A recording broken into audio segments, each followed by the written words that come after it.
Yo babies, what's happening? I am your gentle host, Yorkshire. On today's video, I'ma hop on a video train that I seen some of my homies doing. I first seen Vinyl Richie do this one, and then fucking Dr. October did it. Apparently, Melinda Murphy is the one who started this. I don't really know that chick's channel, but this is a cool fucking idea she had. It's basically the artists in your collection that you got the most shit of. She did like 12 artists, Richie and Dr. October did like 20. I'm gonna do something in between there, and this installment only concerns 12 inches. LPs, 12-inch singles, any vinyl that's 12 inches in diameter is on board for this. So, who do I got the most 12 inches of? Let's find out. Cheers to Melinda and Richie and the doctor for the inspiration to figure this out for myself, because I want to know. So here we go. All right, the first 4 artists are all tied at 14 records each. That's 14 12-inch records each. Yeah. So coming in at number 17, Tom Waits. Tom waits for no one. I'm gonna not try to blow too much time describing all this shit to you, because you should have a clue what most of this crap is. If you're not familiar with Tom Waits, he's like a fucking bluesy, jazzy, vaudevillian, fucking gravelly voiced drunken poet or some shit, yeah? You know, like a slightly less grumpy Charles Bukowski fucking making some jams. He started out in the early 70s. His last release was like 2018. He put out a ton of fucking records. There's pretty much something good on all of them. I picked out these 2 to show. This Small Change from 1976. One of the jams on here, The Piano Has Been Drinking, Not Me. That's one of the ones that fucking really got me into Tom years ago. Good shit. This Swordfish Trombones, this came out in 1983. Another one of my favorites by the old chap. There's a world going on underground. Fucking A, there is. Fucking 16 Shells from a 30-06, man. Chin Soaked Boy, Soldiers Things. Fucking great album. Couple Tom records I'm still looking for. Some of those 90s ones are a real pain in the dick to get, man. Bone Machine and Black Rider are my top 2 fucking Tom Waits wants. I got the CDs, you know, but them original records are pricey. Up next in spot 16, again with 14 records in the collection. 12-inch records, that is the fucking Cramps. You know we done talked about the Cramps on this channel before. Some sleazy, punked up, hillbilly rock and roll shit, man. This right here is Gravest Hits from 1978. Fucking classic. Human Fly, The Way I Walk, man. All fucking killers. I grabbed a 12-inch single to show because I fucking love this one. Killer tune. Killer cover. Poison Ivy looking rad. Kind of a non-typical Cramps song. Kiss My Ass. And we got some rare Ivy vocals on this one. You can sail all the way from Alcatraz to Kiss My Ass. Fucking great. Spot 15 again with 14 12-inch records. Bob Dylan. This video will be a little interesting, at least for me, because I'll show some shit that I don't usually show on here, right? You know I'm always like, yo, check out this fucking 7-inch from 1983 that some teenagers made and then broke up. It's some gnarly hardcore punk shit, right? I ain't never show some 60s shit all that much. And I got a big love for some 60s shit. So here's Bob. I'm not gonna explain Bob Dylan to you. It's fucking Bob Dylan, duh. Anyway, I pulled fucking the freewheeling Bob Dylan from 1963. Young folky Bob. You know, you got some big tunes like Blowing in the Wind, but you also got some gnarly motherfuckers like fucking Masters of War and A Hard Rain's Gonna Fall. Bob Dylan. Next one I pulled Highway 61 Revisited from 1965. One thing I didn't mention, I'm only pulling 2 records from each group I'm showing. If I tried to show you all the fucking records, we'd be here all fucking night and maybe into tomorrow. I mean, I only got 14 each of these guys, but this is the bottom of the list, man. We're going. We got shit to do. Damn, Highway 61 Revisited though, right? Like a Rolling Stone. Desolation Row, right? Looks like I got a little fucking ticket stub in there from when I seen him in Rochester, New York in 2007 with Elvis Costello opening. What a lovely time that was. All right, spot 14, and the last of the artists that I have 14 12-inch records of, Black Flag. Black Flag. Black Flag. Probably the biggest name in 80s hardcore punk rock, but interestingly enough, also one of the first bands to fucking turn their back on hardcore and fucking move on into crazier waters. Yeah. Right here we got Jealous Again from 1980. Got my copy signed by Greg Ginn when he was playing some like not that awesome weird instrumental show, but it was super cool to see him. Greg is simultaneously the best and the worst thing about Black Flag and SST Records. 5-song 12-inch EP, all fucking killers. Ron Reyes on vocals, Pettibone art, fucking classic. Next I pulled this one. This is the most recent Black Flag acquisition in my collection. This is a bootleg with 82 demos on it. This is cool because it's the fucking Chuck Biscuits lineup. Henry on vocals, Dez on guitar. Great lineup, maybe a look into what may have been another Black Flag album if they hadn't had all the fucking legal trouble and all that bullshit. Anyway, Black Flag rules, and I got 14 other 12 inches. In the 13th position, with 15 12-inch records, it's the Ghostface Killer! Hey, I didn't mention this yet. Like, I'm counting just like each release as a 12-inch. Like, both of these are double albums. I think almost all the Ghostface records are double albums. So really, I probably got like fucking 30 12-inch records of Ghostface. But I'm only counting them as one each. Each release, I'm counting as one. You know, like a box set, I'm counting as one fucking 12-inch just because, like, it's way easier to do the math that way. And who fucking cares anyway? Anyway, Ghostface Killah, probably my favorite rapper, dude. Out of the Wu-Tang Clan, of course. Yo, that's another stipulation I didn't bring up, man. Like, I'm only counting his solo shit, not his Wu-Tang shit, too, because then, like, there would be even more. And there's probably a couple people like Iggy Pop might have made the list if I included all the Stooges records too. The Stooges was their own count and Iggy Pop's solo shit was his own count. So he didn't make the list. If I included like everything a certain fucker did, including old bands, the list might be different. That's just how I did it. Deal with it, man. Damn, whatever. This is Ghostface fucking second LP, Supreme Clientele. The man's a phenomenal wordsmith. Rhymes rolling out like fresh buttered rolls. Love it. This one came out in 2000. This Fish Scale from 2006. Def Jam. I pulled this one out because this was like a little bit later after I kind of dropped off and checking Ghostface shit out for a little bit. And I heard this one, I was like, holy shit, Ghostface is still so fucking good. And then I went down like a deep Ghostface Woo rabbit hole. Fucking Fish Scale, man. Any y'all out there give a fuck about the Woo? That fucking Wu-Tang series on Hulu is pretty good. Worth checking out. Yeah, I'm watching it right now. 3rd season. It's good. Alright, spots 10 through 12 are all tied once again with 16 12-inch records each. Starting off at the number 12 spot. Social Distortion. Social Distortion started off as a California punk rock band in the early 80s, late 70s, and kind of moved into their own fucking style of Americana-tinged American rock and roll shit. You know, Social Distortion gets some flack these days, possibly because Mike Ness has that kind of Danzig-y, I think I'm so cool thing to him. Probably a little bit because they're fucking just popular and people hate that shit. And probably also because their crowd dresses up like old-timey weirdos and fucking people get annoyed by their crowd. Maybe. I don't know. But despite any of that, these dudes fucking built their own shit and grew into their own thing and are their own fucking style. And in my opinion, are a kick-ass, pure American rock and roll band, then and now. I have a lot of friends that can't get down with the later era Social Distortion. And that's fine if it's not your thing. But I tell you what, anybody into fucking California punk rock shit needs to own Mommy's Little Monster. This is their first LP from 1983. And this shit's just as vital to early California punk rock shit as the fucking Adolescents, TSOL, Agent Orange, fucking any of those bands, dude. This is a perfect early 80s punk rock album, fucking full of teenage rebellion and drunken nihilism. Great fucking album. After that one, man, there was years of fucking crime and drugs and jail or whatever, man. They came back with a couple country punk kind of records, and that shit's all good too. Then in 1996, they threw out this little baby, White Light, White Heat, White Trash. And this one kind of stripped almost all that country shit away and is a full-on fucking rocker of an album. Definitely a more modern sound than the 83 shit, but not a bad song on it. That's Social Distortion. In spot 11, also 16 12 inches,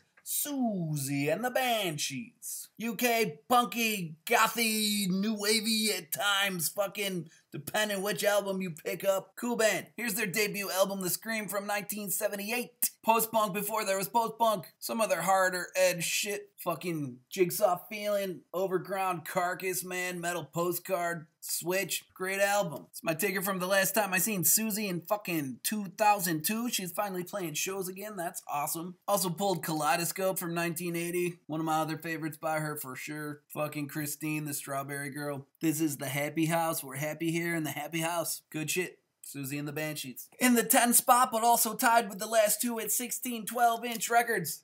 The Kinks. The fucking Kinks. I love the Kinks. Started in the 60s, went strong up through the 80s, maybe even into the 90s. I kind of drop off a little bit on the Kinks somewhere in the fucking like mid 70s. But holy shit, the decade from fucking 64 to 74 or 63 to 73, somewhere in there, man. What a fucking string of records. Enough for me to end up with 16 of them anyway. This is You Really Got Me from 1964. This is the US press of their UK self-titled debut. One of the fucking gnarlier guitar sounds of the 60s, man. You Really Got Me, beautiful Delilah, long, tall, shorty, man. Stop your fucking sobbing. Shit all rules. The other Kinks record I pulled is the Great Lost Kings album from 1973. This is kind of a collection of unreleased shit and non-album singles and shit like that. It's fucking wonderful. Why I pulled this one, it has one of my favoriteest Kinks songs ever. I'm Not Like Everybody Else on it. Fucking hell of a jam. Great band, the Kinks. Stumbling into the 9th position, I got 17 12-inches by this here band.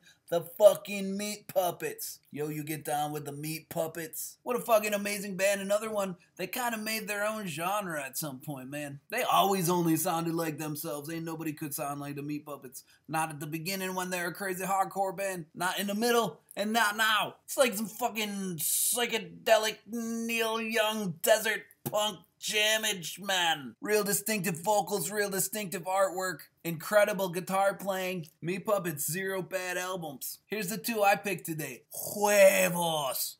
Man, I love Huevos. I love this album cover. I love this weird guy. And the tunes, man. Look at the Rain. He busts into like some Cookie Monster vocals for a little bit here, man, which is like I'm 100% okay with. Probably top 2 songs on here. Look at the Rain and I Can't Be Counted On. If you're waiting for me, then you'll be waiting long. Dude's like, I got a shirt that costs $1.25.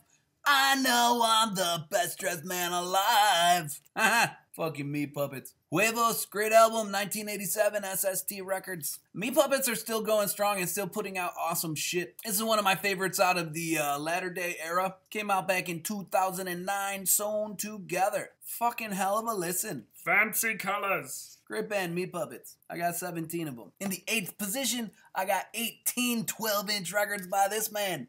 Sonny Vincent. That's not including Tester's shit and Shotgun Rationale and his other stuff. Just 18 of his solo records. Fucking Sonny Vincent. Badass. Die hard. Rock and roll shit. Killer. This is a comp that came out in 1992 on Vince Lombardi High School Records. And it collects a bunch of recordings from 79 to 91. It's a cool little collection because it gives you bits and pieces of all of his eras, kinda, you know? You got some Tester's shit, you got some Model Prisoners shit, and some Shotgun Rationale shit. Extreme shit, man. Pretty damn good. I also pulled out this one, Ultramafic from 2013. It's pretty special, like every fucking one of the covers for this is hand painted by Sonny. So he would like take old album covers and like paint over them and add his logo and shit. So every single album cover for this album is different and every single one is hand painted by the artist himself. Killer 70s style punk rock kind of shit, even proto-punky at times. Couple of the tunes are with the band Rocket from the Crypt backing him. Hot shit. In position 7, I got 19 LPs by the Rolling Stones. Cause why wouldn't I? I like rock and roll. I will not explain this band to you. I pulled Aftermath from 1966. Fucking painted black under my thumb. Aftermath, man, good shit. Let It Bleed, 1969, man. One of the most killer opening tracks ever. Gimme Shelter. Fucking sweet. Strangely enough, mine came with a Creedence Clearwater insert for some reason. Whatever. Great album. Love the Stones. In position number 6, I got 20 12-inches by GBH. GBH.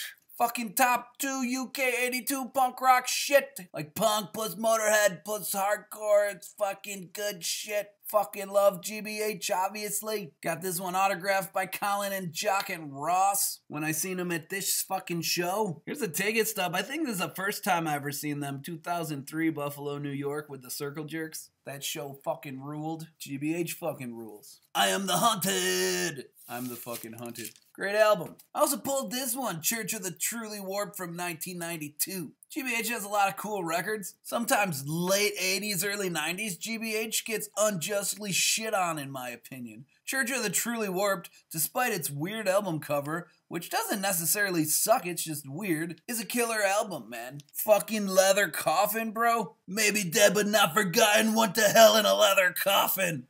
Oh yeah. They cover Zero Boys on here, man. Church of the Truly Warped. Rough Justice. Cool record. GBH. Great band. Now entering the top 5.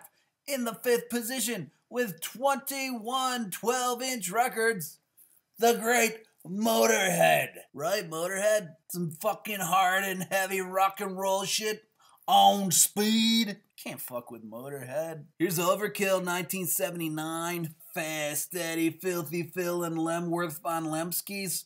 Holy shit. Overkill. Stay clean. No class. Damage case. I'll be your sister. Also pulled the album 1916 from 1991. That's right, Motorhead was still awesome in the 90s. And the 70s, and the 80s, and the thousands, for all of them. You know, this is the one where they got the Ramones jam on it. You know I love me some Ramones. Lemmy singing about the Ramones. It's top tier material for me. Look at Skeleton Lemmy. Look at him! No Voices in the Sky, great album. In 4th place with 22 LPs. The Beatles. I'll not be explaining the Beatles to you, other than to say that the Beatles were my dad's favorite band. I was incubated in Beatles. They are part of my DNA. I cannot escape it. They made good songs. Here's Rubber Soul from 65. Kind of a chill record overall. Lots of pretty songs. Good one. Abbey Road from 69. Fucking Come Together, something. Carry That Weight, The End. Mean Mr. Mustard. It's the Beatles. They're good at making songs. Coming in at number 3 with 26 LPs.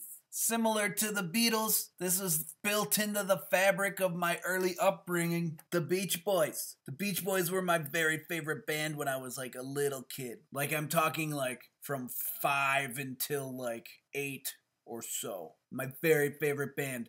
I had like their pictures on my wall like a fucking little girl that loved NSYNC or some shit. I loved the Beach Boys when I was little. You know, and I still like them now. Yo, actually, let me show you this. When I first learned how to ride a bicycle, this would have been maybe like 1987 or so. I like did not want to learn how to ride a bicycle. I tried it once and I crashed into the mailbox. I was like, Dad, I'm not fucking riding a bike. I don't need to ride a bike. I got 2 legs. Fuck a bike, Dad. He was like, dude, you gotta learn how to do it. It's like, how about this? If you learn how to ride your bike, I will buy you 3 Beach Boys tapes. I was like, yo, you serious? And that was all the motivation I needed. And these are those 3 tapes that my dad bought me in 1987, the day I learned how to ride a bicycle. And if you look closely on here, you can see that I wrote my name and that it was my music library tape number 2, tape 3, and tape 4. I cannot remember what the fuck tape 1 was. These are the 2nd, 3rd, and 4th things that were ever in my music collection. I wish I knew what was number 1. I can't fucking remember. I don't got it anymore. But these 3 I kept all the time. These 2 are like mid-80s cassette-only compilations of Beach Boys shit. This was like their new album at the time. So I got some history with the Beach Boys.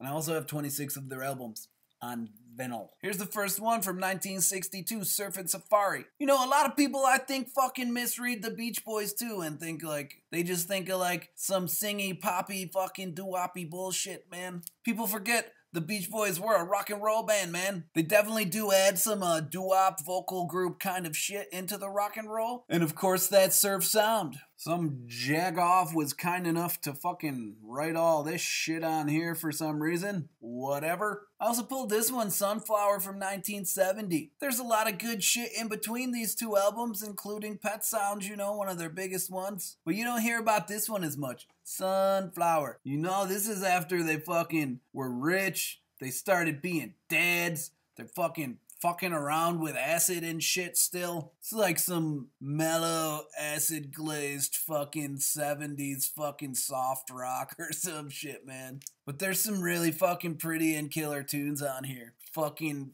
Forever is an all-time classic, dude. Dennis Wilson vocal. Add some music to your day. Quality material. All right, top 2 now. In number 2, I got 32 12-inch records from this fucking wonderful man, Rocky fucking Erickson, man. Rocky is an alien from outer space. Rocky's one of my favorite singers ever. In 1980, Rocky Erickson and the Aliens released The Evil one of my favorite albums ever. I got a whole video on Rocky and the Aliens I did a long time ago. Check that shit out if you want to. This album right here is a recent reissue that collects the UK and US versions of The Evil One. There's a couple different tracks between the two. This has all that shit. Fucking rules. Every song is awesome. Some like paranoid, acid-tinged fucking horror rock shit, dude. Fucking rules. The second one I pulled is this. The Friends of Rocky Erickson from 1988. This is one of my gnarliest Rocky things I got, man. I ain't showed you guys this shit yet. So it comes in this, like, fucking giant envelope. Look at all this shit it comes with. Illustrated lyrics, comic, unreleased LP of music and interview, membership card, complete discography. Each one is numbered and autographed and limited to 1,000. Yeah, here's the record. One side is live from 1975, one side's an interview. But look at all this amazing shit that comes inside. A beautifully framed photo, face folder. So you got this picture on one side, and on the other side is the autograph and numbering. This is copy 36 out of 1,000. Got the Rocky Erickson and 13th Floor Elevators complete discography. Once again, I've only counted the Rocky solo shit in Rocky's count. If we included 13th Floor Elevators, his number would be higher. Anyway, that's nice. Some cool artwork. Look at this shit. A copy of Freddy Krueger autographing a picture of Freddy Krueger to Rocky. Insane. The membership card, and then this whole big fucking booklet. What a package. Love it. So there's Rocky, one of my most favorites, yet only number 2 on the list. And last but not least, in the number 1 position, crushing the competition with 116 12-inch records, the fucking Ramones. That's right, I got 116 of these motherfuckers. Now that's including fucking LPs, that's including 12-inch singles and EPs, anything 12-inch as the rules go. That is also including this 7 LP fucking box set as only one. Because each release only counts as one, so really there's more, but whatever. It's not important. The goddamn Ramones, New York City's founding fathers of punk rock. One of the greatest rock and roll bands of all time. And surely one of my favorites. Obviously. So many great albums, hard to decide which one to show. I pulled this one, All This Stuff and More Volume 1. 2 reasons I pulled it. 1, you don't see this on LP all that often. It's a 2-record set, European pressing. And 2, because it has both of the first 2 albums on it. And that shit rules. Also includes a couple early bonus demos and shit. Wonderful collection. 0 bad songs. The Ramones. And the other one I pulled is this, Halfway to Sanity from 1987. You know the 70s Ramones shit is perfect. But you know what else rules? 80s Ramones. Hey, you know what else is good? 90s Ramones. Only good Ramones albums out there. They didn't make bad ones. I pulled Halfway to Sanity because this is actually the first Ramones album I ever bought. I found a used CD of it, and that was my fucking intro to the guys. A lovely album with some all-time classics like fucking I Wanna Live and Garden of Serenity, and some super crazy ones like fucking Weaselface and I Lost My Mind and Worm Man, dude. Wild album. I got one of these things for it, you know, the fucking promo flat things. Found this somewhere along the way. It's lovely. It's lovely. So my secret's out. I like the Ramones. Sue me. So that's the top 17 artists that I have the most 12-inch records of in my collection. And those 17 artists that I just showed you make up like 10.5% of my entire 12-inch record collection. Pretty groovy. Pretty groovy. Man, I just seen Vinyl Richie did a fucking 7-inch one now. I might have to do that next time. Because I want to know. Because I know the 7-inch list is going to be different than this list. I mean, spoiler alert, the Ramones are still going to be number 1. But the rest of the list is probably going to have some other really cool artists that I love that just didn't put out that many LPs. You know, there's some 70s punk bands that put out fucking like 2 albums, but like 800 singles, you know? So maybe we'll do that sometime. But anyway, that's what we did today. So get out there and make a change. Help an old lady across the street. Kiss a toad's asshole. I don't care. Spoiler alert. Toads don't have assholes. They have cloacas. The more you know.